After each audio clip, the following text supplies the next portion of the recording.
Hello, everyone. Welcome to Yoko and Frisky's Dimensional Rift, the 2020 Apocalypto positive feed. We're here to send you love and hugs. This week, we're going to be talking about the latest and greatest games that came out this month. And our buddy here, Frisky's with us, Pesky, and another guest star, Soline, will be here. All right. Frisky, shout out. Yeah, man. We got a special guest, the one and only Jonathan Pesky Solino, Rabbit.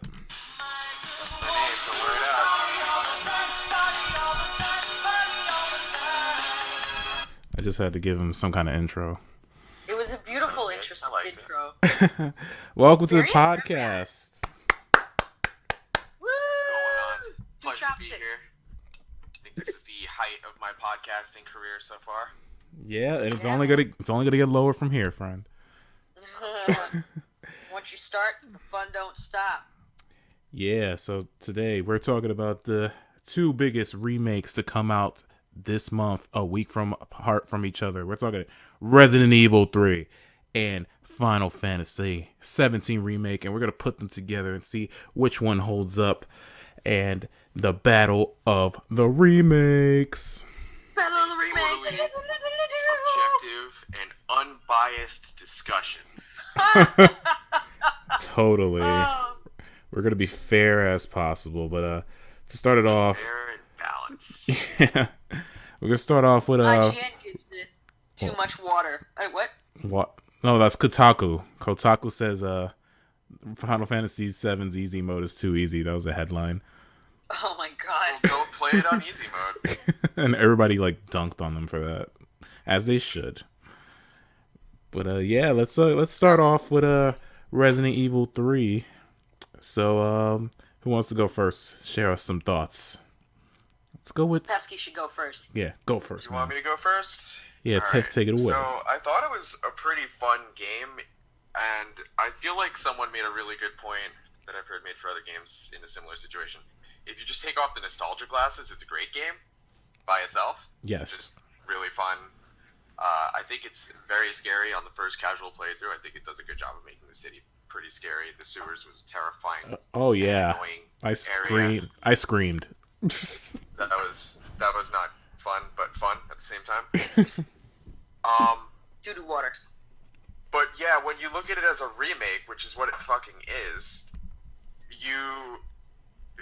there's a few problems. Like the clock tower part is the biggest thing that bothers me about that game as far as the remake goes. They didn't have a clock tower section really at all. The clock tower was a backdrop for a boss fight. And you can kind of feel the pacing, especially on subsequent playthroughs, just really go off the rails on that part. Because they use the whole... Okay, can we go into spoilers for this? Yeah, there's going to be spoilers for Resident Evil 3. If you haven't beat it, you had 3 hours to do so. Yeah. So, basically, all of the sections of the game, like air quote sections, are divided by, switching between characters, switching to Carlos, switching to Jill, switching to Carlos. And each of those sections is roughly the same length, I feel like, especially on, subsequent players, except for the clock tower section. Like, the clock tower section is a single boss fight. That's it. You wake up as Jill, you go from the hospital into the sewer, and then you just fight Nemesis and then Actually, no, this is before you get to the hospital. So, you just basically run into Nemesis and then go to Carlos's section after the RPD. There's nothing to that part of the game other than the fight with Nemesis and, shooting a bobblehead. You're absolutely right. Also, let's talk about those. They're really well hidden. Have you guys found them all yet? I found 13. I had to support... I didn't play. I watched my friend Kit, him play, and then I watched Frisky play. Yeah, I had nightmares. I literally beat the game with both of you. Because I played at John's house, we pulled in an onliner. We got through the game in 6.5 hours. And then I played it with Jen. And we beat it really quick. Yeah. I beat it in 4.5 hours or something like that with you. So that's a little that's one of the game's problems. Let me start with the positives. The game looks gorgeous. Oh my god, yeah. It's a gorgeous looking game. They nailed the aesthetic by far. The lighting is great too. Like I think they do a good job of balancing the light and dark elements of the game, so that when you're going into a place, no matter what your brightness setting is, you kind of feel like, oh shit, like what's around that corner? You know what I mean? It's not like a well lit room in any situation, or too dark to operate. Yeah, I feel like I'm in the middle of the Rodney King riots. It's fire everywhere. There's, people getting beat up and eaten, and the gameplay's fun. It's basically nearly the same as Resident Evil 2, except you got this dodge mechanic, which for me was hit or miss. Terrible. No, it's terrible. I feel like it's so inconsistent. I have to agree with Jen. There's no telling how it works from situation to situation unless you have it routed already. Especially against Nemesis, because his attack pattern is a little unpredictable. So you might thinking like, oh, he's gonna swing with the left. No, he swings with the right. Clubs you with the tentacle. How old is fucking Jill? Like, she dodges to the left and she just needs like a 2-second recovery time. Like, get on your fucking feet. Like, it's life and death. Jill runs like one of those speed walkers the whole time, and it like. Dude. Watching you guys play, I was clenching my butt cheek the whole time. No sense of urgency whatsoever. She's like, it's fine, I just have cramps, it's fine. Versus Claire or Leon, they were like, no, bam, rolling away. Jill, it's time to move. We got places to be. Not trying to hang around and get bitten by a zombie. Yep. Yeah, I missed the sub weapons from the game. The flashbangs and the knife. I mean, I like the knife that it's unlimited, but after a certain part, you just kind of like put it in the box and don't use it anymore because the game is after the opening city section. Well, my expectations were, oh man, like we're gonna get this huge city and it's gonna be interconnected and we're gonna go to all these different places.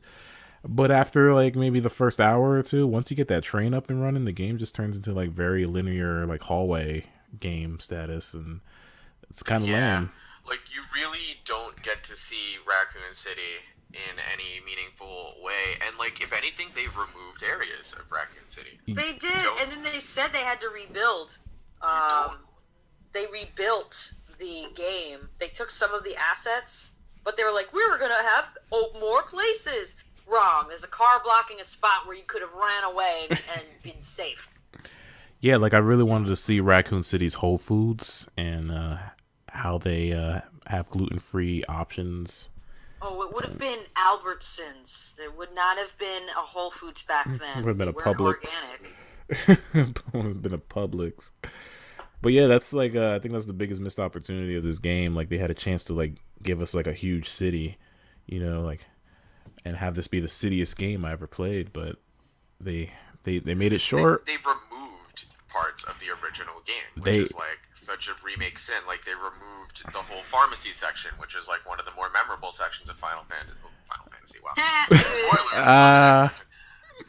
Which is like one of the biggest parts of like the original Resident Evil 3. When you go to that pharmacy with Nikolai and then you get jumped, he ditches you. Then you have the whole like back area section where you have to fight like 10 zombies to get out.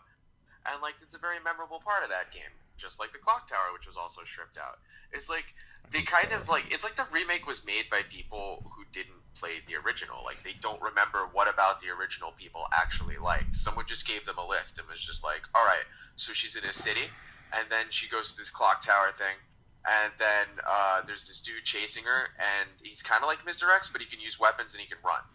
And, like, that's, like, all they had in their notepad. You know what I mean? Oh, and Brad dies. Like, that's it.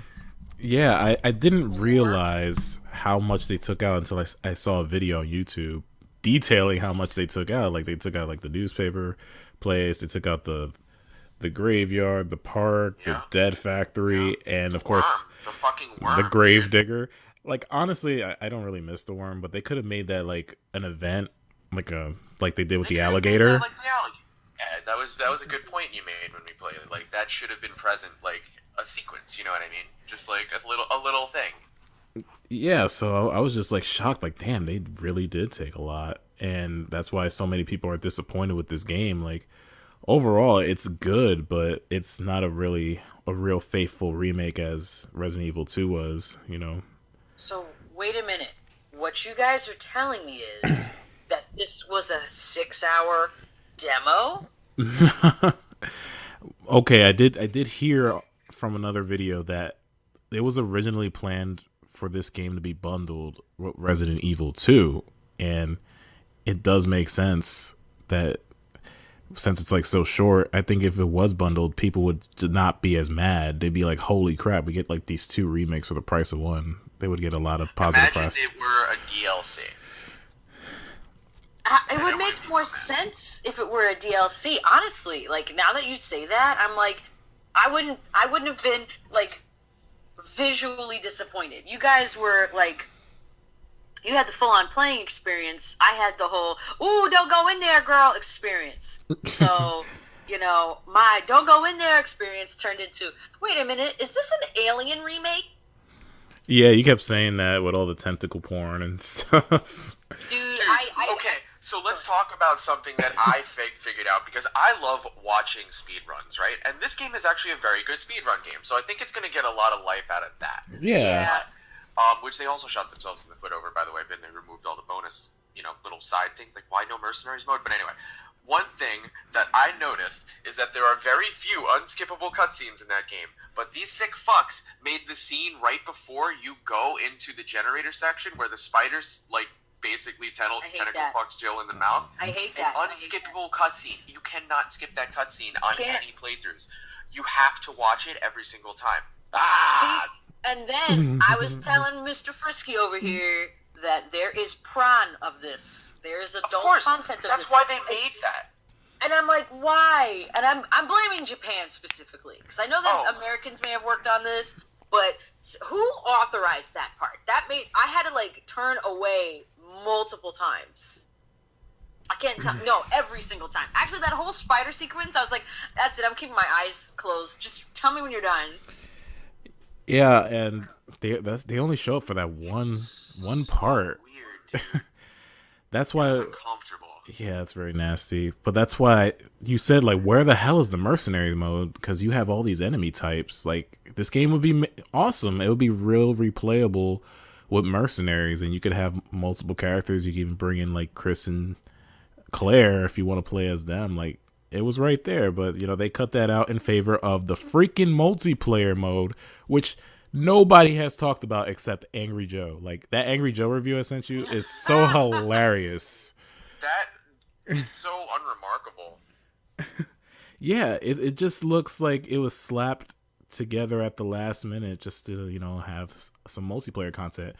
But nobody asked for this. Like, dude, just give us mercenaries or give us more areas, Like, where are the puzzles, man? To me, that's the biggest letdown of this game. Like, there's like 2 sections where you can kind of call them puzzles, but they're not really puzzles. Just like press a switch, make it to the same level, or plan a route for the subway. Like, those sucked. Those were lame. And that's where the box puzzle would have been nice if we had a clock tower section. Yeah, I feel like, honestly, I really feel like I have a theory, right? Because that pacing of the section was off. I feel like they meant to have a clock tower section, but ran out of development time. I feel like it's just that, like they made bold claims about what they could deliver, and then they realized they couldn't reach it, so they had to cut things at the last second. They probably did. They're probably spot on with that, too. Because why was the pacing so off with that, right? Why did we get no mercenaries even though it was essential? Why was the city so short? And why did they undercut, like, Nemesis's, like, whole, chasing you around the city when that was the draw of the original game? Yeah, like, if you see the Angry Joe review, they point out how Nemesis is, like, kind of, like, disappears in the second part of the game. And when he does chase you, it's usually down a freaking alley where there's only one exit. It's not like Mr. X. Like, Mr. X, you went to RPD, you were scared shitless because it was claustrophobic. Oh, heck yeah! And, yeah. I could not... Okay. At least I played that game, and I died to Mr. X every time.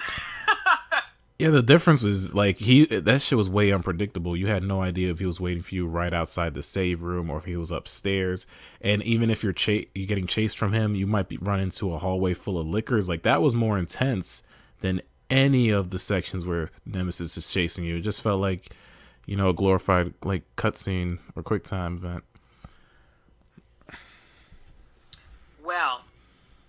you're saying that the Nemesis part was basically the Sonic the Hedgehog truck sequence every single time? Yeah. From Sonic Adventure, what was it, 2? No, not the first time. I know. No, like The very first time you encounter him, it's not like that. yeah, Just every other time. the first time he's actually chasing you through the city because I think it's what is it, after the spider part? I think he chases you. Yes. Yeah, it's around that part, and that's the only time where you feel like tension because you're in the open city. You don't know which way to go exactly, and you're panicking. You're like, "Oh my god, open the map!" Like that's the only time where it feels like a true like RE3 remake. Like that's why I wanted the city to be bigger so we could have more moments like that. You, and many other fans wanted the entire fucking game to be like that. Well, didn't they say? I recall seeing, or at least reading something where it said you get to explore more of the city. And you get to explore less of it now. Yeah, Surprise! It's still a demo. it looks pretty. The city looks pretty. That's why I want to see more of it, man. Like I want to see the Bally Total Fitness. You know, I want to see the Pizza Hut. Give me my HD Pizza Hut. You know what else they cut out? You deserve it. They cut out there are moments in the original game where you have to choose whether to like fight or flight. Like they'll give you an option, like should I fight him or should I go inside? Or should I blind him or should I electrocute him? Of course they took out those moments because they took out the sections of the game where you made those choices. Oh, burn. I mean, I think you were still in the diner at some point. You know what's... You were at you passed the diner. Oh, when you got blown out of your apartment in the first runaway truck section, as Jen called it. Yep. Well, I'm not gonna lie to you guys. I felt that, guess what? You know what city you can explore? Midgard in Final Fantasy VII. Like they actually fucking promised. Oh yeah. Yeah, no, wow. They delivered. Do we want to segue into that right now, or do we want to like talk about Resident Evil 3 a little bit more? A little bit more. I'm not done. A little more. Once we talk about Final Fantasy VII, Ed's gonna go like make himself a sandwich, basically. Yeah. Yeah. My Final Fantasy Pesky and I are gonna go at it for a little while. My Final Fantasy knowledge is very slim. I played the first one for like Super Nintendo. Yeah, not even relevant to this conversation. Dang. What was I gonna say? The beginning hour in Resident Evil is pretty good. Like the whole first person stuff, you know, it's very moody. Like I remember you didn't want to touch anything because you didn't want to trigger something. Yeah, that was good. And you know, when you're escaping from your apartment, it's very exciting. But what do you think of like, you know, Jill and Carlos? Did you think they were like cool characters? Like, yes. You think they did them justice? I actually really liked them. I thought they were pretty good parts of the game, to be honest. I think they've been nailing that with the remakes, like realizing the old characters and bringing them back to life in a way that's not like just, you know, millennial focused, so to speak. Like they definitely feel like their 90s selves revisioned. Like just like the way they brought Leon and Claire back, they brought back like Jill in a way that she's like a badass, capable person who got out of the mansion incident, right? Like she's not acting like, you know, a scared person or like someone who's unfamiliar with the situation. She's acting like she's been through this before because she has. And there's Carlos, and he's just as hateable and misogynistic as he was in the first game. And you know what? So? Yeah, absolutely. He's fucking weird and creepy. I couldn't leave you in a Carlosless world. He was in the PlayStation one. So you know what? Keep it rolling. That's what I say. Like he's supposed to be that fucking douchebag, that obnoxious, like, yeah, I know we're in an emergency situation and I just met this woman, but I'm gonna hit on her anyway because I'm Carlos.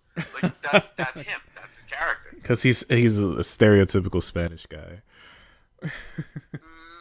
I guess. I couldn't leave you in a colorless world. Oh yeah, all right, you got it. Oh man, you said you played it in the Spanish translation. Yeah, dude, you did. It was must try that on another run. It was novella. See, it was like once you put folks who are listening, once you put it in a Spanish language, your entertainment automatically becomes a novela, just as Frisky said. I need to give this a shot. Yeah, but I wasn't feeling Nikolai. I thought he was kind of wasted in this. Like he Yeah, has, he wasn't really used. like he was like what, like for someone who never played the original, they're gonna be like, why does this guy matter? Like who is Yeah. he? Like he's not intimidating at all. Let's time out for a second. Carlos, you need to get a haircut. You need to get a haircut, my boy. Yo, do you guys love how the alternate costumes for Carlos Is a are him hairstyle. with the hair and him without the hair? Yeah. Like, you mean like It's quarantine Carlos. It's quarantine Oh, Carlos craziness. and before quarantine Carlos. I gotta look it up. I haven't seen his hair, his DLC, because like I've seen original Carlos, but not. What's his hair look like? And again, It's beautiful. once again, where we should have just dropped the multiplayer and focused on this, we have like no fucking costumes out the gates. There's nothing for Jill, nothing for Carlos. There's like one costume you can buy in the store. That's about it. Let's throw out some ideas how they could have made this game better. I'll go first. They either could have dropped the multiplayer, gave us more single player content, or I think that's literally it. or drop the price to like $40 because it's really short, or they could have just left it in the oven for an extra year and give us all the shit. I really think they should have just, taken more time to develop this game. It feels like they I don't wanted think to. anyone would have hated them for it. Yeah, it's like it feels like they rushed it to capitalize on the success of Resident Evil 2. And on top of that, I hear they're already developing Resident Evil 8. So it's like you have so many different teams working on different games. It's going to like spread yourself too thin, and all the projects are going to suffer because of it. Yep. That's no bueno. Dude, they should have had, I agree with getting rid of the DLC part, but certain things. So I told my friend I liked playing 2 better, like on multiple levels, because one, when I was watching you guys shoot their knees or cut the zombies' knees, it seemed like you had to put more effort into blasting them in this version, the 3 remake, than the second remake. And the puzzles seemed a little more appealing in the second one than the third one. And I don't mean to compare, but Yes, you Resident do. Evil 2 had such a, I felt more than entertained. I felt like I was playing the movies, and the movies aren't even that good. So I just felt compelled to say that. I don't know. Yeah, like I feel that. I replayed it the second time with you, and after that, like I usually go for like a speed run or a no item box run or a hardcore run. I really don't feel like playing it anytime soon, and that's like a big red flag because Resident Evil 2, I played through that 9 times and I never got bored. Yeah, and I never got bored watching people play that one. This one, I'm Yeah. just not even interested. I'm like, and it's not that I don't like Jill, and it's not that I don't like Carlos. I really think the scenario is how it was placed. You have the maze city, the subway, and then the clock tower and the hospital. Am I getting that right? Yeah. Yeah, and don't I'm forget gonna be lab honest, it's lab like part they 2. went out of their way to minimize the survival horror again. It's like they wanted to repeat the mistakes of 4 and 5 and just be like, oh, hey, they like this engine, so they just want to, like, run and gun, right? And, like, they made, like, half of the single-player content was just running and gunning. All of the multiplayer content is running and gunning. You know what's Like, annoying? it's- That Well, go ahead. that boss battle at the clock tower is so freaking annoying because you need a specific weapon to like activate his like death animation so you could go to town on him, and they hide ammo inside of cars, and I don't know how to get the ammo in the cars. Like that's just such a frustrating sequence. Because Nemesis has to hit it at a specific time. And I don't know what time, but he's got to hit it at a specific time. And it's like, if you're gonna make an action game, that's fine, but don't have sequences like that where I'm scrounging and looking for fucking ammo in a map where it's blocked off, And then in the hospital, me and John were looking for the Magnum like for a good 10-15 minutes. And Yeah, so you want to know how I know where it to is. find it? Did No, you I, ever figure that I out? figured it out because I was in the hospital with Jill, and I looked at this space that's filled with like stuff, like a bed. It's blocked off, and she makes a comment saying, "I think I can squeeze under there." I'm like, "What? We didn't get that part." Yep. So Because we didn't go back to that specific corner as Jill. yeah, that was And it's so like, corny. you passed that corner as Carlos, and there's literally no indication that you could fucking Yeah, it looks do blocked. It anything looks there. blocked off.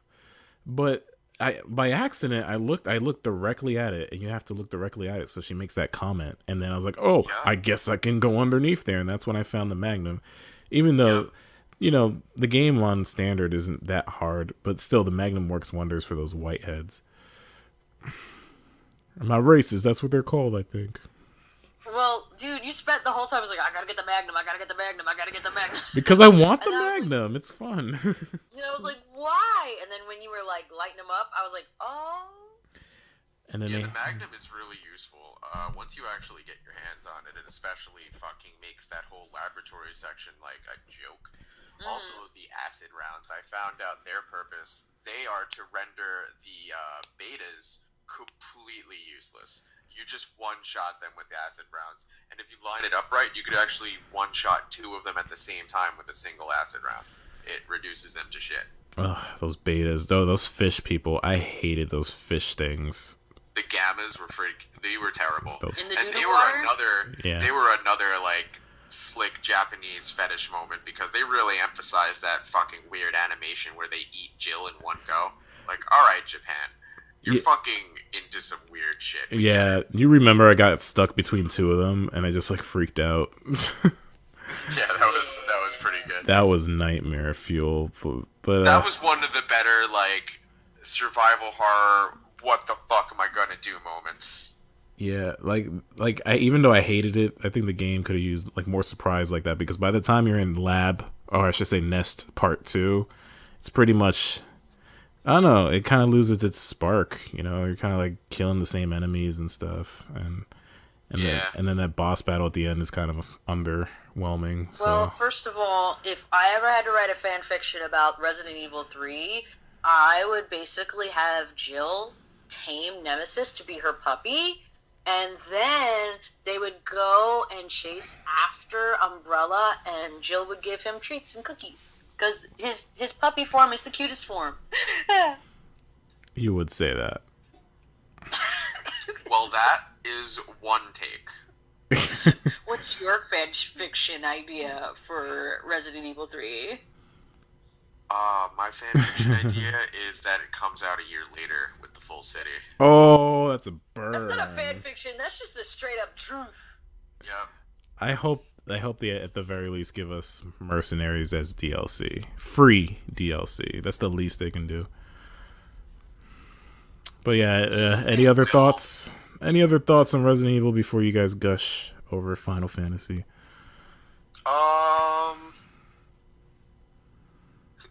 Yes. Get off of my train, shitbird was pretty good. Oh, that was very 90s, so it was appropriate. That was okay.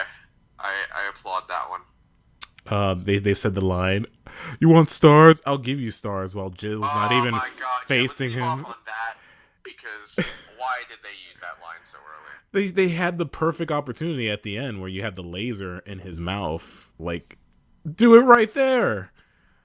Instead, they went for the whole Me Too movement, like no means no kind of shit. It was just Well- like that's not even what the fuck. I don't understand. Well, Also, it's not been just that, but that moment right there Oh. when Jill at the end, sorry folks, spoilers again, you can skip it if you want, when she has the blaster and she goes up to the alien, that is like a scene from Alien. Am I wrong? Yeah, actually, It's scene for scene from Alien. It that's should just exactly be like what it is. sorry. I don't know. I just wasn't impressed. And there's so many articles about like Nemesis is a sexist, and then there's articles about like Jill's not having a skirt, and who cares? Yeah, like none of that is what the None of those are the problem with the game. There are problems with the game that should be discussed, and none of those are it. Exactly. Like, you guys explained it to a T. There should have been longer. I don't understand. Like, stop distracting us from trash. Like, I don't know. Legos would have been a better DLC than what we got. You know what? It's just Resident Evil 2 was like set the bar so high, so this one just simply couldn't reach those heights. But I still Not like even it. True though, not even fucking true. Like, it was just like laziness in my eyes. They absolutely had the formula. It's not even like Resident Evil 3 needed to be that different. They got Nemesis right. They just needed to add more city, use him more. I don't know, pay your fucking artists more.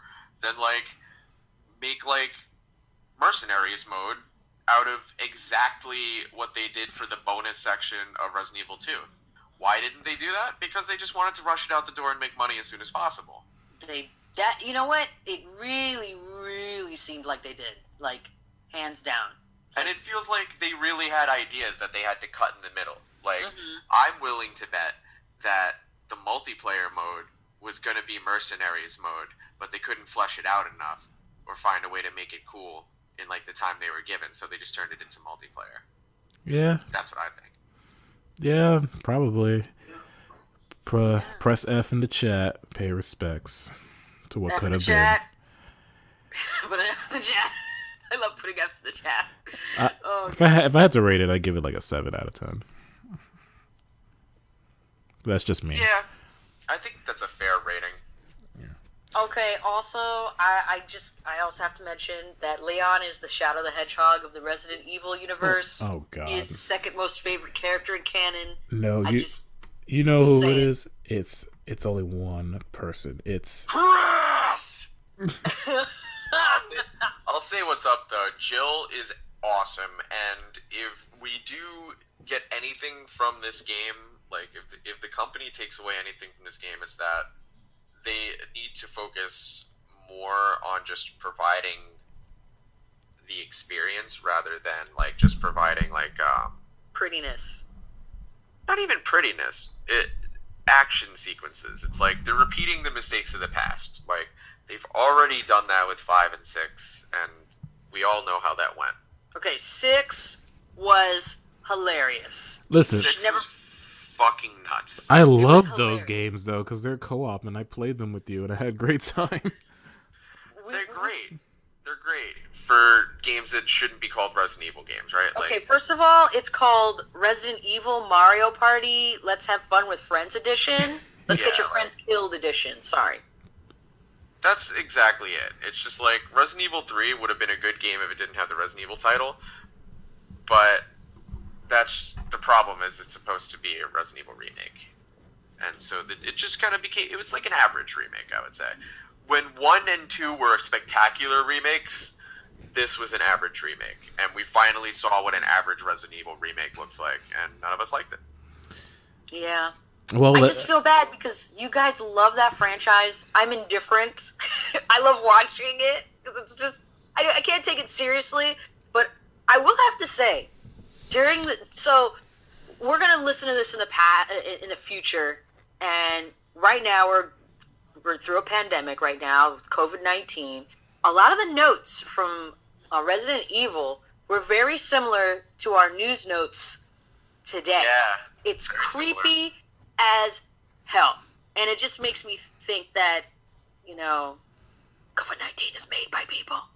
So you're saying people are going to look back on this with nostalgia glasses and be like, Resident Evil 3 got me through the pandemic of 2020. It was, or they're going to be like, COVID should have been like left to develop for another year so that it had a little bit more content.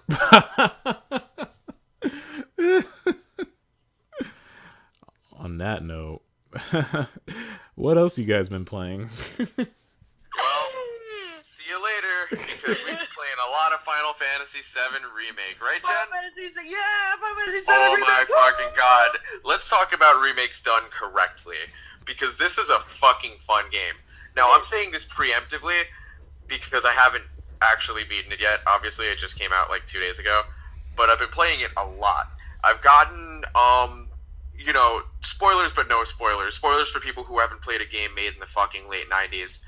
I'm up to the part where you just finished reuniting with Aerith, and now you saw, you know, Tifa going to do her thing with Don Corneo, and now I'm in Wall Market, in that area. I'm trying to get there today. So, then, alright, where do I even start with this? First of all, the music is great. Like, the music remakes are... I feel like the music in the remakes are always the most important thing, because Final Fantasy games are noted for their musical excellence. They're symphony scores. They're fucking fantastic. It's all over the place too, which is great to me. And they did a good job, I think, of incorporating existing content and creating new content in a way that it doesn't feel like it's out of sync in the game's style. Like, they have that whole jukebox system where you can collect music that's like all different styles. So it's not just like, you know, everything is made in the same kind of like modernized musical style. So you get like the jazz remake of like what I think Kate Sith's theme, and then there's the like bluesy kind of country like Tifa theme. Yeah, I love They did something. They did like an acoustic guitar or like a piano version of Yuffie's theme, which I absolutely love. Or I think it might be harmonica. I don't know.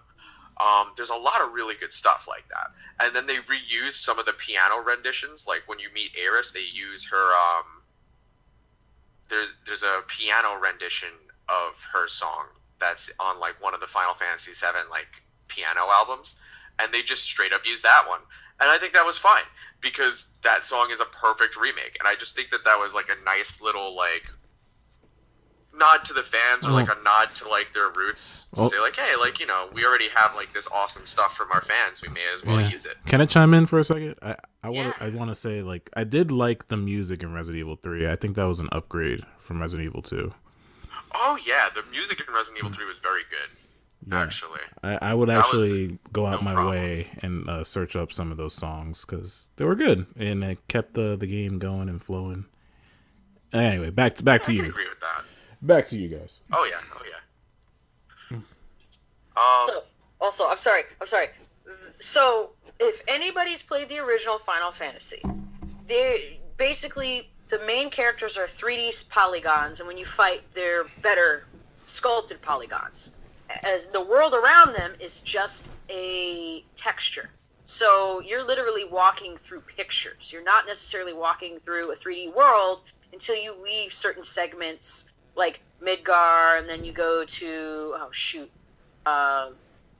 let's just say the golden chocobo, golden nugget, gold saucer.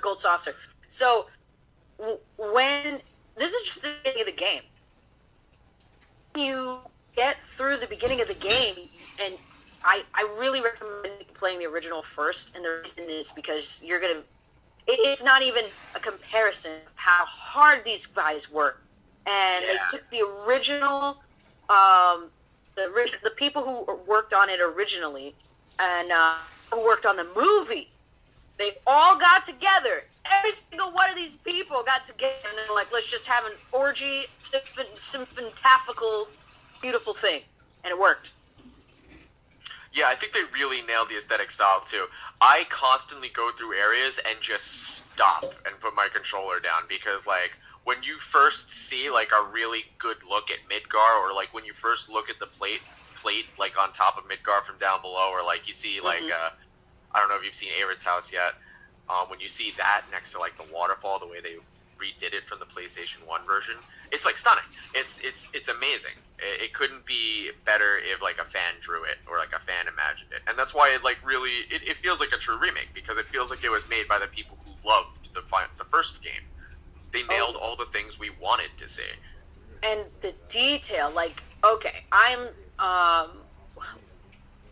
say I love the combat system? Like, the active combat is challenging, and like, thank God they got rid of like random encounters. I feel like I enjoy sections of this game that I hated in the PlayStation 1 version solely because there's no more random encounters to piss me off. Well, our special guest is coming in. She's coming. Hold on. I don't know if she's got... Yeah, she's here! You did it! Hey! Hello, everybody. Soline is hopping in. She's Hello. also... Here comes a new challenger. Dun-dun-dun-dun. She's a gamer. She's a live streamer. She's got like over 1,000 hours of gameplay on Twitch. Welcome. Hey. Welcome. We literally just got into Final Fantasy VII. We're just gushing. Nice. Perfect timing. I know nothing about Resident Evil 3, so I wouldn't have been entertaining at all. Perfect.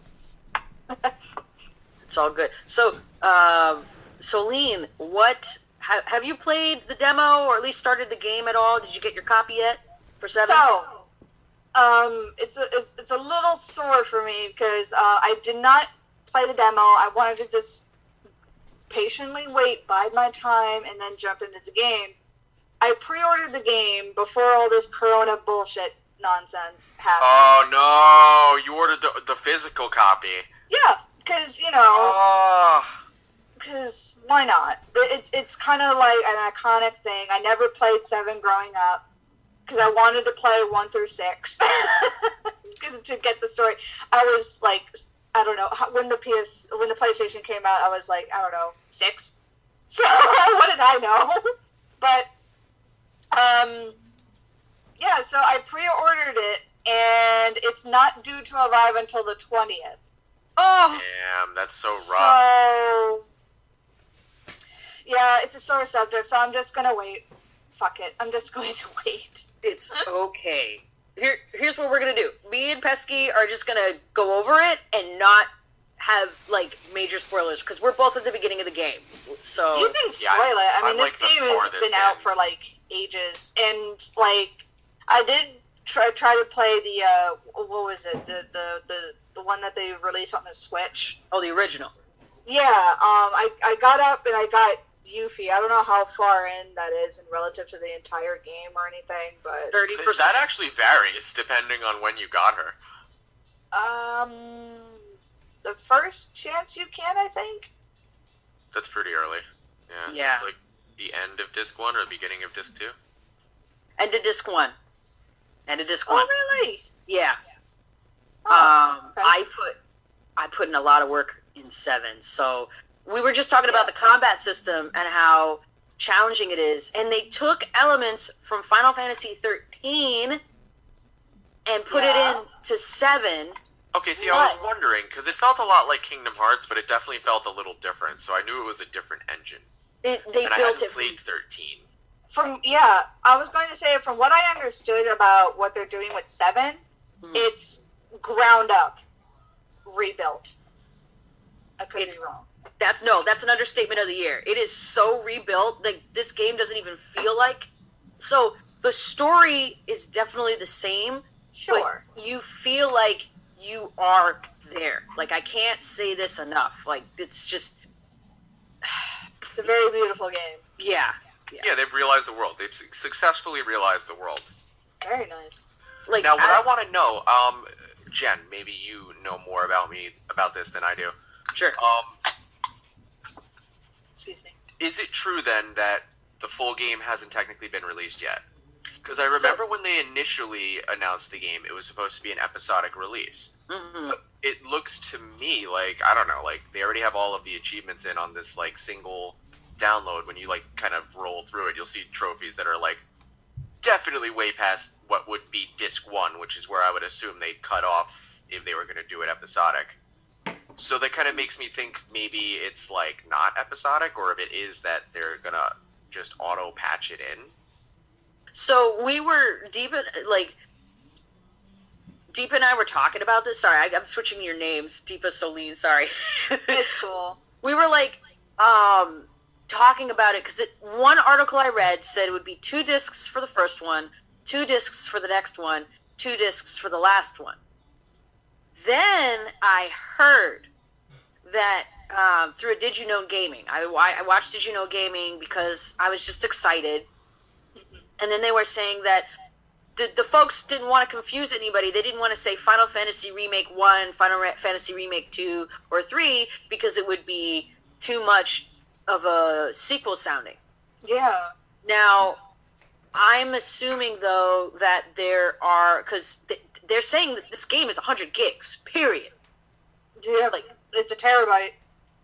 oh my gosh. That's a terabyte. So I had to buy a whole new hard No, drive.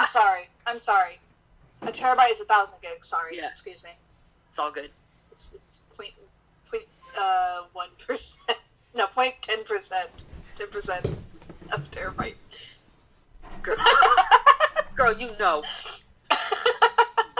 I want to know the person who actually beat this. Like, because they were saying 100 gigs. It should take you about 100 hours to beat the first one. They wanted it long. They wanted you to pace yourself. And then I see some articles saying that it's 45 hours long. Because if it's 45 hours long, that means that this is part one. Then that's short. And so that's where the confusion lies, right? Like, what do they mean by part one if this is a part one? Yeah. Like, how does that work? Is it going to be like classic Final Fantasy VII Part 1, where it ends at the same point Disc 1 ended? Mm-hmm. Is it going to be like, we have to pay for the rest of Final Fantasy VII? I highly doubt that's the case. I just don't... Yeah, go ahead. Will we be able to revisit areas of Part 1 when we're in Part 2? Like, things like that. I don't see why you wouldn't. Then again, since I never played the original, I don't know how it worked. Like, if you're up to, like, at the end of Disc 1, you're at a point of no return. But I don't have a credible source for this. But my supervisor was a huge fan of Final Fantasy VII. And, of course, he pre-ordered the game and everything. I don't know where he heard this from. So this is why I say I don't have a credible source. That he heard that this particular game was going to be released in 6 discs. Damn. And you have to buy each one. Damn. I don't know where the stopping points are or anything like that. To me, because I feel like there's like this inner circle of those who played 7 and understand everything about it. And then there's me, virtually kind of on the outside looking in, where I am interested in the game. I'm hearing myself, sorry. And I'm just kind of trying to understand, like, a bit more of the game. But to me, outside looking in, it kind of makes sense if they're releasing it in 6 discs. Because the original is 4, right? No, the original's 3 discs. 3, so okay. In one article that I read, because we were talking about this before, the first part would be Midgar. That's 2 discs. The second part would be the other part of the world. That's another 2 discs. And then the last part, where you have to save the world, is the last 2 discs. So it would be 6, but in a 2-4-6 type of way versus, yeah. So this is where, to me, it starts to make sense, because, like, the original 3 discs is, like, the game, and like the graphic files, the sound files, and the animation, like, movies and all that. Because they're rebuilding everything, and files nowadays tend to be a bigger size, it kind of makes sense if it kind of doubled itself in size in general. Because, one, you have higher-end graphics, you have a system that's God knows how much more powerful. The PS4 is a lot more powerful than the PS1 could ever dream to be. So I feel like 7 is where they really start pushing the limits on the system itself, maybe. So to me, it makes sense if it comes out in 6 discs. At the same time, it might suck if you have to buy the rest of the 5 discs. But from a business standpoint, it makes sense as well, because you're putting so much time and resources into making the rest of this game how you want it to be. So otherwise, you're not going to make any money. Yeah. I mean, at this point, I would only buy... I would wait till all of them are released, buy it digitally for now, and then when they get the physical copy, buy the grandiose... Buy the entire set, yeah. Yeah. I'm not sure what I would do, since I did buy the physical disc. It came with, like, extra DLC and, like, not DLC, It just came with an extra bunch of extra crap. That is exactly the point for me, though. I'm sorry. It's just, I don't think that that's what's happening because they would have advertised that from the start, right? Like, if they were going to advertise it in separate discs that you had to buy separately, then they would offer you something like a season pass from the beginning. They would offer you something like, you know, a buy everything up front edition, you know, a faithful loyalty edition or something like that. Then they didn't do that. So, like, that makes me think that that's not the case, right? Okay. Because otherwise they would have tried to advertise that from the very beginning and try and get people's money early. Mm-hmm. Because you know dang well, I even myself, if they were like, spend this amount of money and then you get all the discs at once. Yeah, yeah, and people would absolutely go for it. But they didn't do that. They didn't do the obvious, well-established thing. And Square Enix is not known for, like, shaking those kinds of things up for no apparent reason. Yeah, So, like, sure. it makes me think that it's just all a package deal now, and if it's going to be separate, then it's going to be chunked out and provided in either patches or DLC. Or maybe it'll just, like, you know, be like, you bought it, so now you get the next section once it's released, kind of thing. Like, Telltale did that, right? Like, except Telltale would offer you, like, either you could buy episode 1 or a season pass. So maybe this is like, they're just giving you the season pass, quote unquote. Telltale did that, and what was it? Life is Strange did that. So, on another subject, Frisky. Yep. I know that you're not a Final Fantasy fan. However, I played I would say I played Final Fantasy X back in the day, and that's it. And how'd you feel about that game? I'm not a real big RPG guy. I do like the South Park RPGs, but I enjoyed it. I got stuck on a boss, that's why I never like kept playing. That's fair. Final Which Fantasy. boss? Okay, good. I don't know. It was like some giant bird, like a giant turkey. I don't know. Were you in the desert? Maybe. I think I was on like a ship. I know I was in the air fighting like a bird. Oh, it's a dragon. If you're on a ship, Ivray. Evray. That boss fucking sucked. Yeah, Yeah, it was very tedious. that's where I You had tapped to out. keep moving the ship. I tapped out on it. It's definitely a mechanic. Final Fantasy as a whole, or just JRPGs. JRPGs as a whole almost always has that one boss. It's not the final boss. It's usually that, like, ho, I'm this third boss. You're, like, not even halfway through the game, but I got 5 forms, and you gotta beat all 5 forms. So That's Unalesca. Yeah. Hands down for me, that was Unalesca. Yeah, Unalesca was a bitch. And she hits you with literally. that zombie status, and all of a sudden, like, hits you with the like auto life thing at the 3rd phase and kills your whole team because you're not ready for it. Wow. I Like having your remember. period. No, it's worse. Believe me, it's worse. You heard it Because here I first. remember, I was going back to back, just trying to fight her, and I've grinded my characters, and like I understood the sphere grid, and like Riku learned Oron, and Oron learned Riku, and Titus was hitting as hard as like everyone had everyone else's skills at that point, and. I just kept going at Unalesca, and one run, my very, very last run before I was about to just yeet the controller, Riku saved my ass with her mix ability.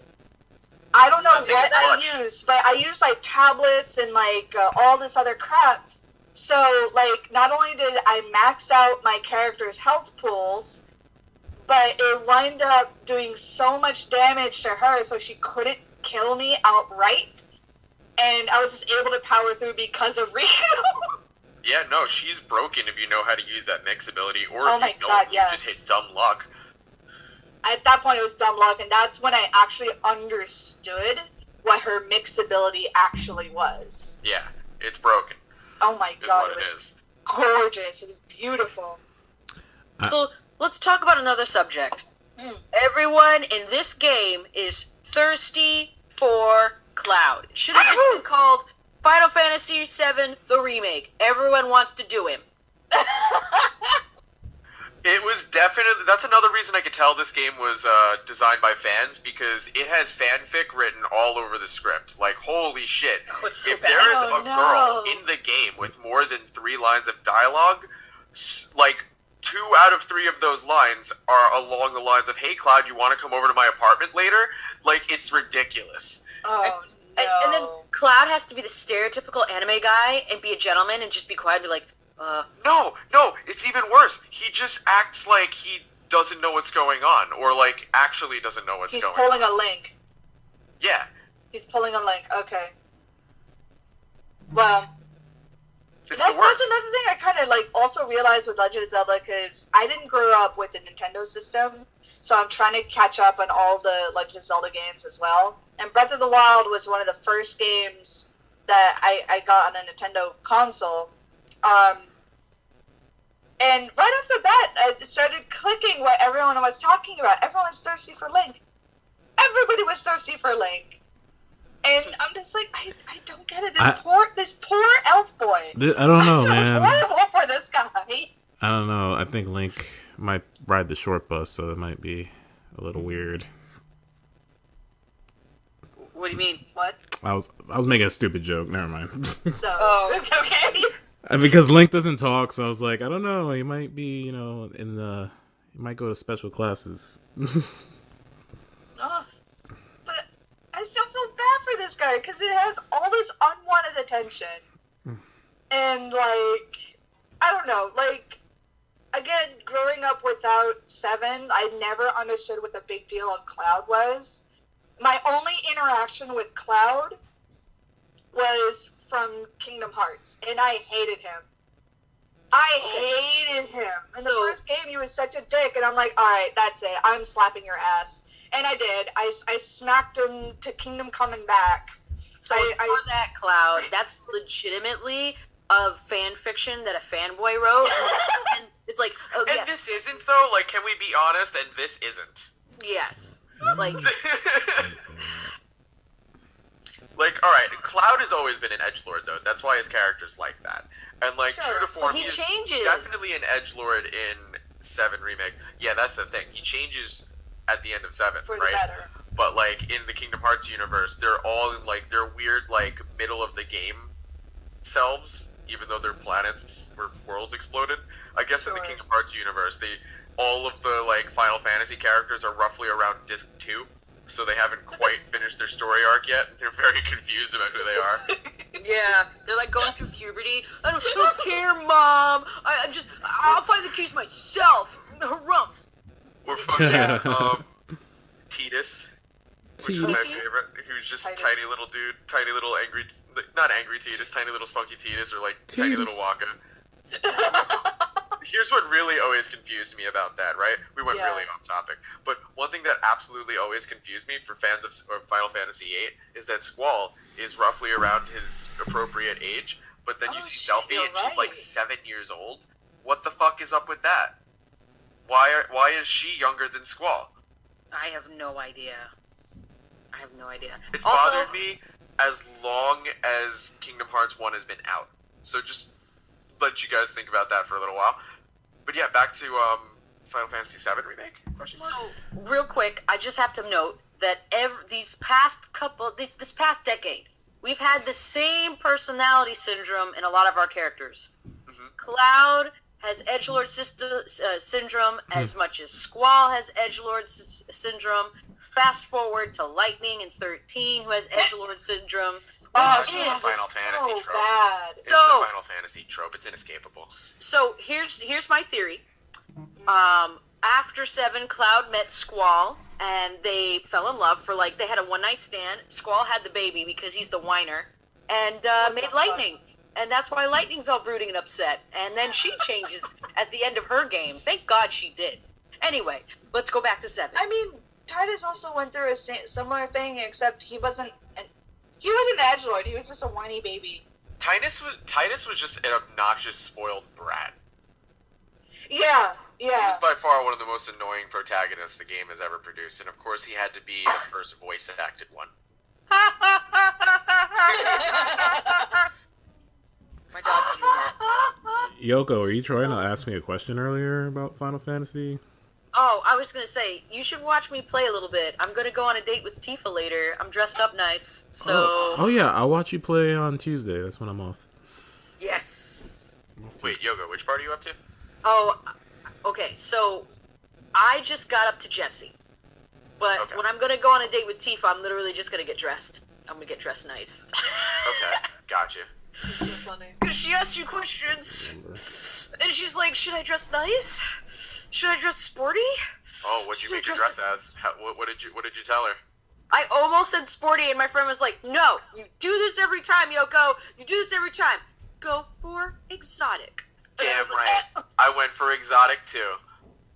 I was like, okay. How's the combat? Is it fun? Fantastic. But is it like a turn base or is it like real time? No, so I haven't tried the turn-based version yet. I've only tried normal difficulty. I know there's like a slightly like pseudo turn-based, but basically it's kind of like Kingdom Hearts with like a freeze frame slow motion thing where you are doing live beat 'em up style combat. You can combo shit, you can run around, but you also have this bottom left kind of menu that you can access by hitting the X button, or you can use L2 and R2 to switch off between characters and their menu abilities. And when you hit that button, it slows down time like significantly, and then you could select, an ability from your ability pool. But they've expanded that concept that they used in like Kingdom Hearts, and I'm assuming 13. I never played 13, so forgive me if this was already taken. Don't worry, nobody likes 13 but me, and I like 13 for the wrong reasons. A lot of people like 13, so you're wrong about that. I am? Yeah. Yeah, like I think initially when 13 came out, there was a lot of like flack for it, but I guess like in the end, 13 was a well-received game. It was well received after the fact. It's one of those like post-mortem things where it's just yeah, we were kind of wrong about this. Honestly, and not to change or kind of go off on a tangent again, but I feel 10 was very, very similar. Like, a lot of people were kind of like, the fuck is this game? This game is terrible. You're not a real Final Fantasy. At least this is what has been said to me, personally. You're not a real Final Fantasy fan if you like 10 or you grew up on 10. You need to play the other ones first. I'm like, I can't access the original games. I never understood that, except like the only thing I got was that 10 was the first step away from the like kind of cartoony Nintendo style that they still managed to maintain through the PlayStation era. Because it was always, like they had all their cartoony, like cute shit, like Moogles and Cactuars and Chocobos. They were like very essential parts of the game. Yeah. Whereas in 10, they kind of like watered all of that down. It was more in the background. Chocobos were still there, but they were kind of just like more like Moogles are not there. and, like, Moogles are not there at all, except in like form. Cactuars are there, but only on one island, and it's just like Actually, there's only one Moogle. More like the MMO style. Yeah. The only Moogle that's actually in the game is in the form of a weapon that Lulu uses. It's funny. We keep Yeah. Oh my scattering God. towards the other games because I'm not gonna lie. It feels like 7 cut away from. I think Took it's a elements generation thing. Yeah, I feel like it's a buildup of every single game, and for the combat system, I'm not bored. I am on my toes because you can't just. Yeah? So in the original, you could run back and forth. You encounter an enemy, you could just press the X button the whole time. Okay, Spam. you can spam it. This one, you really got to pay attention because Interesting. there could be, for instance, there's like rat monsters, and the rat monster could jump on Tifa and just stick onto her body, and you're Cloud, and you're like, oh shit, my I gotta God, get this yeah. off of her. I hate that. And then This game will really actually fuck you up for not paying attention to your loadout. oh yeah, and Which you I could lose health appreciate. Wow. quick. Yeah, even on the simpler enemies. I mean, obviously, I've been playing for a little while, so it's not as bad, and I understand the combat system now. And I just got a summon, so I want to know how summons are going to be. Ooh, yeah, they're cool. I They can are talk a little bit about them if you don't. Yeah, let's do it. Do it. So basically, the way summons work, they're kind of like assist partners, they're also very similar to Kingdom Hearts style summons, where they come in and they're kind of doing their own thing and kind of not, where you can control their abilities, but they're also fighting independently of you. And Okay. once their bar runs out, once they finish whatever they're doing, they do their summon move, whatever their famous move is. In Ifrit's case, it would be Hellfire. In Shiva's case, it'll be Diamond Dust and all that, where they do their large area effect, fuck you to the whole combat zone. The only thing with summons in this game compared to the original is that you cannot use summons in a broken fashion on just anything. You can only use them in the fights that the game feels are appropriate. So Interesting. it balances that out in a sense that you can't just have Ifrit carry you through every fight. You could only use Ifrit in certain situations, and you have to at least survive long enough to get him out. And you can only use him once per battle, so it's it makes you work for it. And So- you can level up your weapons, so you can keep Cloud's Buster Sword the whole time. That I absolutely love, because they give all of the weapons. I feel like there's so many notes that they took from Kingdom Hearts, or at least lessons they learned from Kingdom Hearts. They made it similar to the Keyblade system, where all of the weapons they serve a purpose. If you get to the third or fourth level of all of these weapons, you start to see what the purposes are, right? You'll get a weapon that's specifically designed for critting and attacking enemy weak points, or you'll get a weapon that's specifically designed for slotting materia and doing magic attacks, or a weapon that's just all brute force for physical attacks. And they, like Jen said, you can continue to upgrade them, so they will continue to be relevant throughout the life cycle of the game. Fucking smart. I really appreciate that, because it's in the previous version, you buy a weapon, you use it until you buy your next weapon, and then you sell that shit because it's fucking useless. There's no point in using it. It's also like Final Fantasy IX in a sense that you can use a weapon and learn an ability from it. I never So- played 9. I 9 was missed cool. that one. 9 was, in my opinion, one of the best Final Fantasies, but Oh, I don't okay. know. That's a hotly debated topic. See, I haven't played 9 yet, but I have it. I was trying to get through 8, and I hate Squall. Oh yeah, I hate Squall so much. Squall is the biggest fucking edgelord this franchise has ever produced. 9 is so much better.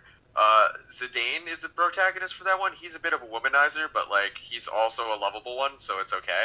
I thought Zidane was Ellen DeGeneres when I was a kid. I literally thought the game was named after her. She said, Yeah, I'm sorry. I'm sorry. he definitely looks like Ellen DeGeneres. oh, Jen. So I have a question for everyone who's played 7. Or the HD remake. This is more of a rumor that I heard. But since there's so many detail in this game, is it true that your weapons take battle damage after a fight, where you can see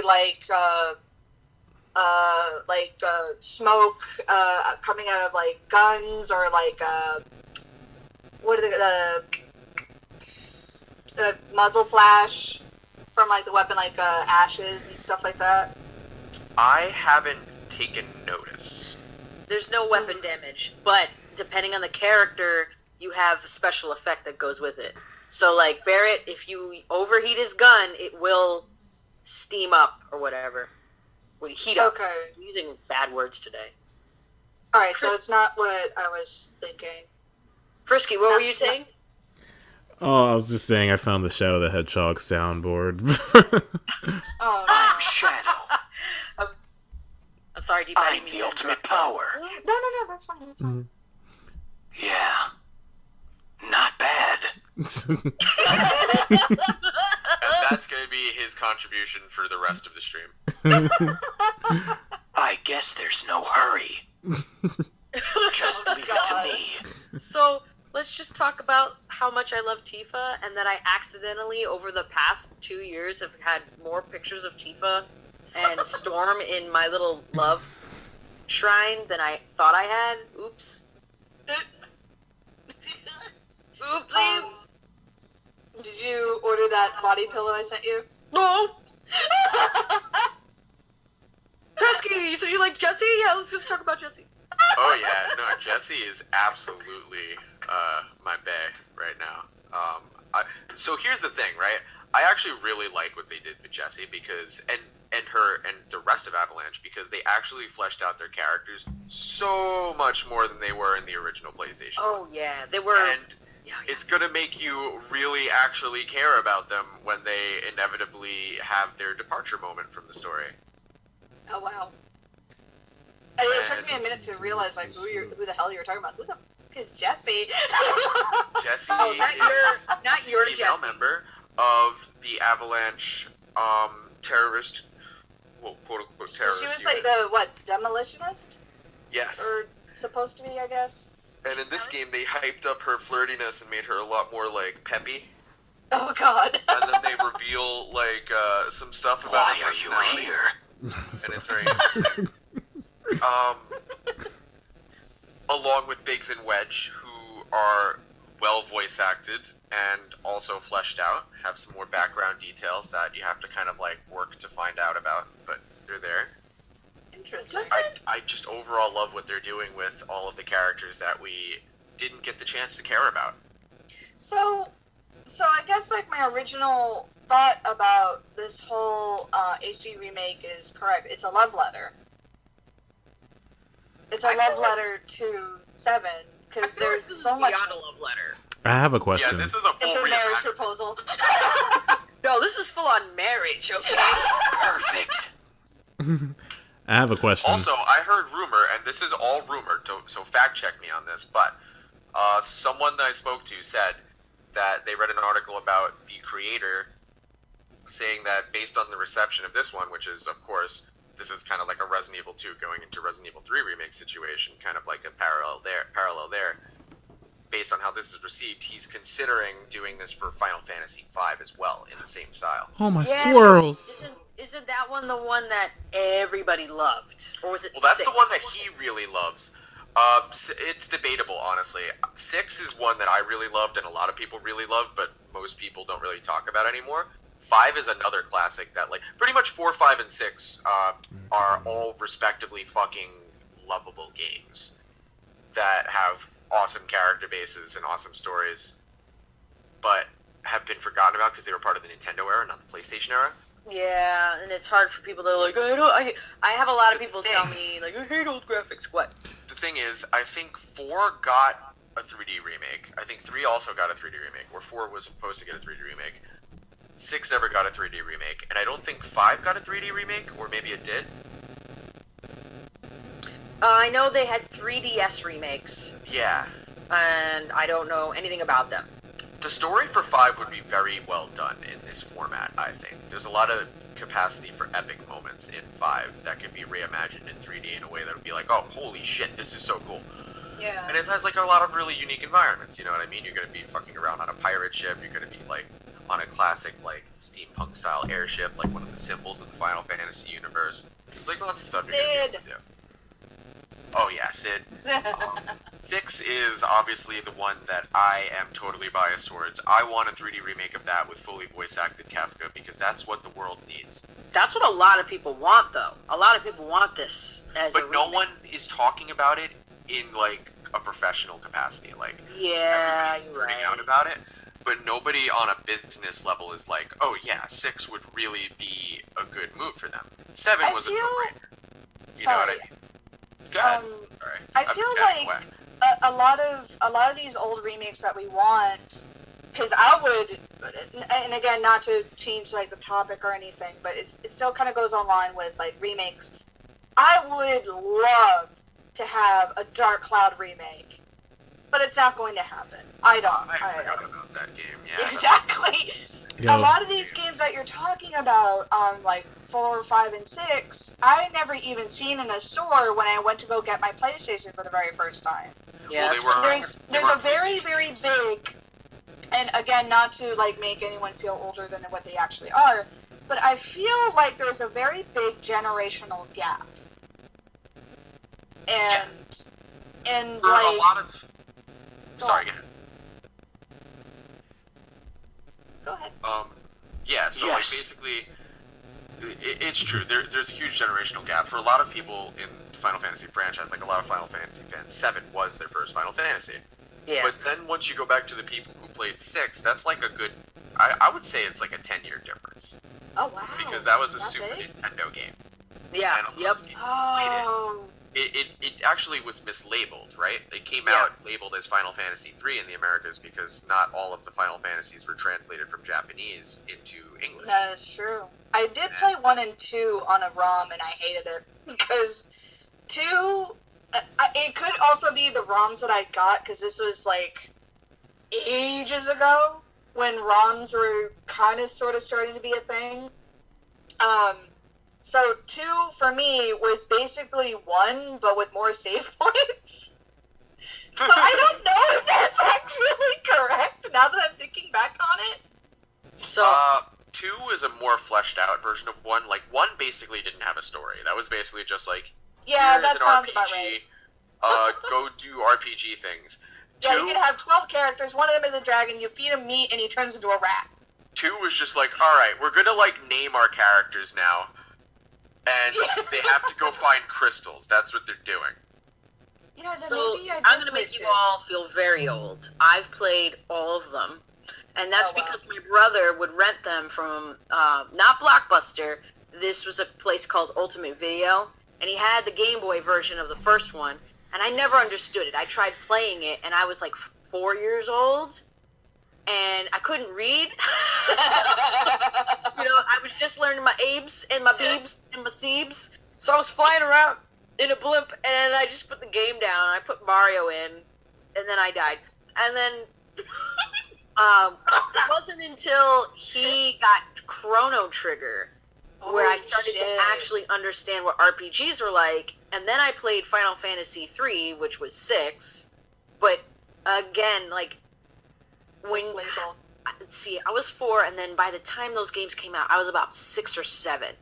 So when I was That's 6, about the time where I could be wrong. Maybe I was just a little too well read because my parents forced me to read all these books when I was so young. But I feel like 6 is a great age to start RPGs. I did could not be have the attention totally span wrong. for them. No, Oh, wow, I like really? it wasn't until honestly when 7 came out because I had a promotional VHS tape promoting 7 and how fuck. revolution. Yeah, dude, it was a promotional VHS tape and it had all the original directors on it and it was showing the graphics and I was telling my brother like, "Wow, what are they gonna do?" I watched that thing like 4 times because That's so funny. it was, and looking back on it, I was like, wow, this is terrible. I wish I had that VHS tape, but it came with one of the magazines my brother got from the video game when the video game magazines were actually precious because Sure. they had They codes, had the secrets. Yeah, They knew. Nintendo powered. oh yeah, and I know my buddy Frisky over here. He had them video game magazines. Oh shit. Oh yeah, I used to collect them religiously every month. Game Informer, Electronic Gaming Monthly, Game Pro. I miss that shit. Wow. I honestly do too. They left a lot of, how should I put it? They talked about games that we would never get in America, and Oh they yeah. wanted to participate and show fan art. And let me tell you, sometimes that fan art section looked like shit. But you were still contributing to the legacy of games Oh yeah. there. And then some of those people apparently became game developers by sending in fan art. So you never know. Hey, it's all the love, you know. But I did want to contribute something with with remakes. I think again it comes down to the generational thing, because also with 4, 5, and 6, when the PlayStation originally came out, it was kind of I feel like it was maybe a little more expensive than the GameCube, because I knew more people with a GameCube than a PlayStation. And I guess when the PS2 came out, they're all started coming out roughly around the same price, maybe. Because I think at that point it was a little more spread out evenly when I knew kids had what console and all that. But when a lot of these games came out, it was also like maybe like for my parents specifically. When I got the Super Nintendo, it was because my cousins donated theirs to me because I didn't have any siblings. They knew I had problems making friends and everything, so they gave this to me, and that's kind of like what started like my love for video games. And I had 6 games for it. I beat one of them, which was Star Fox. The first game, I was 4 years old and I beat it. I don't know how I did that. Don't ask me how, but I did. And those were the only games I had. Toy Story was another game that my mom got me, and it was torturous. That was the worst game you could give to a small child. Donkey Kong Which Country, one? Toy Story. No, For which Super for which platform? Super Nintendo, sorry. Oh, okay. Donkey Kong Country, Super Mario World, Mario Kart, and I had Street Fighter 3. Those are the only games I had, and I didn't know where to find Super Nintendo games for some reason. And like my parents were like, "Oh, you have games. Why do you need more?" Oh my gosh! They were those kind of parents, and I was lucky that my dad decided to get me a PlayStation 1, and I had 3 games for the PlayStation 1. Crash Bandicoot, Spyro, and Digimon World. And I didn't even have... Solid games. I didn't even have a memory card to save my game. That is Oh, ridiculous. I hate that so much. That is poverty levels of gaming. I hate that. I only got... Now listen to this part. When the PS2 came out, my cousin bought me a PS2. She bought me a random game to go with it. I actually don't remember what game she got for me. My dad got me Dark Cloud, and I still didn't have a memory card for the PS2 or the PS1. I begged my dad, because that's when it kind of knew, like, by the time I got a PS2, like, wait a minute, no wonder my games keep resetting, because I have to save my games, but I don't have a means to do that. I begged my dad for a memory card. He went out, found one, came back, it was for the PlayStation 1. No! PS1! And so I used it, and I was actually able to get a lot farther in Digimon World and Spyro because of that memory card, but I couldn't really play Dark Cloud without, like, saving. Dude, I've been there. I got stuck in Trinidad and Tobago for a month without a memory card, and my cousin and I beat Spyro in 2 days. We had to leave the PlayStation on the whole time. Anyway, back to 7. You know, why do they call it Final Fantasy if it just keeps going? Like, when is it gonna be final? Good question. Well, you see there, little baby, I just don't know. I have a question. How long was this game in development? Because I remember when they at E3 when they were showing off the PS3 graphics, they had like a little teaser with Cloud and stuff. Have they been developing this remake since then? Because I was like back in 2005.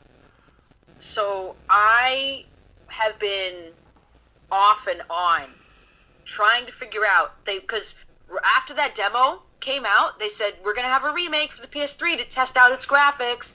Then they scrapped it. Then I went on Did You Know Gaming. They said I think 5 or 6 years afterwards, somebody developed a cell phone game of Cloud on a motorcycle. That's it, the motorcycle sequence. And people were like, we need a remake. Because it had up the graphics. Yeah. And the team was like, oh, okay, I guess we should do it then. I was like, what? You mean you made a tech demo that got every fan wet? Didn't do anything. But a cell phone game with him on a motorcycle with better graphics okay, forget it. That's marketing. Yeah. Yeah. But I mean, like, you could also argue, like, well, people played 7, and even though it was a favorite, why would they play the same thing again? Fair. Because nostalgia? this guess one, nostalgia goggles run real hard. I'm not gonna lie. For me, it's more than just nostalgia. This one was just 7. I hate to say it. You're gonna be like, what is the first Final Fantasy I ever beat? And I beat it this year. And I've played all the Final Fantasies, but every time I've played, I've never finished. And with 7, I said, I have to beat this one. I have to beat it. And this goes beyond nostalgia. It goes with my brother selling the game, and my memory card be getting corrupted, and then me working at GameStop and getting PTSD there because this is a terrible company. And then they were like selling all of the PlayStation games really cheap because they were phasing them out. They were like, oh, we're going to get rid of 1, so we're only going to have GameCube, Xbox, and PlayStation 2. And I also think people who are not familiar with 7 should give it a try, only because I feel like well, I was just thinking about Red Dead Redemption. I don't know if it's on that type of level in terms of questing. What do you think, Pesky? Well, I haven't made it far enough to really say. To me, it kind of feels like all of the questing they added to Final Fantasy VII, like it definitely gives me more of an Assassin's Creed vibe, where it's like very repetitive right out the gates. You know exactly what it's going to be. It's like, hey, this guy is going to ask you in another way to go kill X number of monsters or to kill a specific monster. But at the same time, it's like, it's a Final Fantasy game, and it's just like, what else were you expecting was going to be the case? Right. There's going to be a few cute situations where you have character interactions that are fun. There's going to be combat scenarios, and there's going to be unique enemies. There's really not much more you can do with the formula, and that's fair. But we haven't really seen the depth of it yet. At least I haven't. I'm not even out of Midgar yet. And the original PlayStation 1 game didn't get that deep until you got out of Midgar. Like, you couldn't start doing all of the really cool late game shit until, like, you started getting your feet wet with it, like, out of the gates, out of Midgar. But then, like, even then, like, afterwards, it took a while before you could start doing a lot of the more interesting, like, 70, 80, 90th hour stuff that would actually extend the game's playtime. We haven't seen Chocobo racing. I don't know how that's going to look yet. I The can't motorcycle wait. stuff is really cool. That's I'm been sure Chocobo racing's outlawed. gonna be great. Okay, PETA came in and they said no chocobo racing. All right, chocobo racing's been Nah, canceled. And then they put PETA all the has no chocobos to jurisdiction sleep. in Japan. Those poor dogs. Speaking of dogs, I'm just going to ruin one part for you. There is a dog on steroids that you have to kill, and it is frightening. Yeah, that thing is a problem. And the best part is, every monster's from the original game, so I was just like, oh, y'all Yeah. didn't have to do much work. It's fine. Yeah, no, it's cool. All right, let's start wrapping this up, guys. Yeah. So, which remake is better?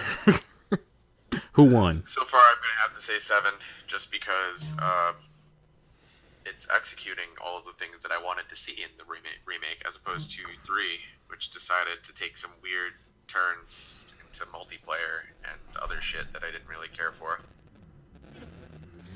Yeah, Yeah, I'm going to agree with them. just based on like how much you guys were talking about it, and obviously like you haven't even it doesn't sound like you scratched the surface yet. So it sounds like it's a blast. Maybe I'll pick it up someday and play it myself. It's actually a good enough game in its own standing that you could just buy it and enjoy it. That's independently important. Because that's feel the way that's all the Final Fantasies were designed, right? Like, you don't need to come in at any point in the series to be in the know. There's just going to be a few nods to the old ones, but not really anything that breaks the story. So any game you start with is the right game to start with. If 7 is the one that gets you in, and personally, I think based on your style of game, the 7 remake is up your alley. Because it's one of the only Final Fantasy games with active combat, where you actually feel like, your actions have some level of feedback, and you feel like you need to really pay attention and like be actively involved in order to win in any given situation.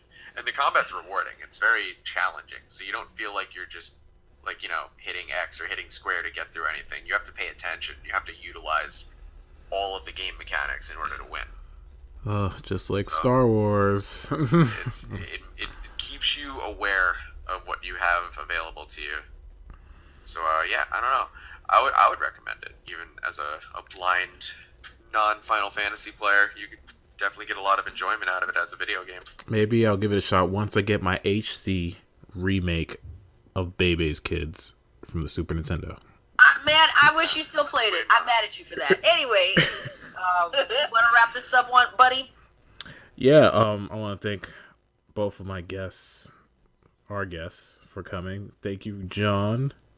It's been a long Always a time. pleasure. We've been trying to get you to come back, and you finally answered our calls, so thank you. It's the last time. And thank you, Walking after Soline. this. Thank you, Soline, for jumping in at the last minute. That was a cool surprise. Sorry, I meant to jump in on time, but we had something to take care of. It was my girlfriend's grandmother's birthday, so we stood outside her house with happy birthday signs. Aw, shout out to her. I hope everybody had an awesome Easter quarantined. Yep. Practice social distancing. And join us next time for a 3-hour breakdown of the Animal Crossing fishing tournament. We're going to dive deep and go frame by frame and see... I can't. There's a lot of bass. A lot of fishes. That's a I lot of destroyed fish. the tournament. All right, folks. Bye. See ya. I gotta tell Crick. Just leave it to me. Yeah.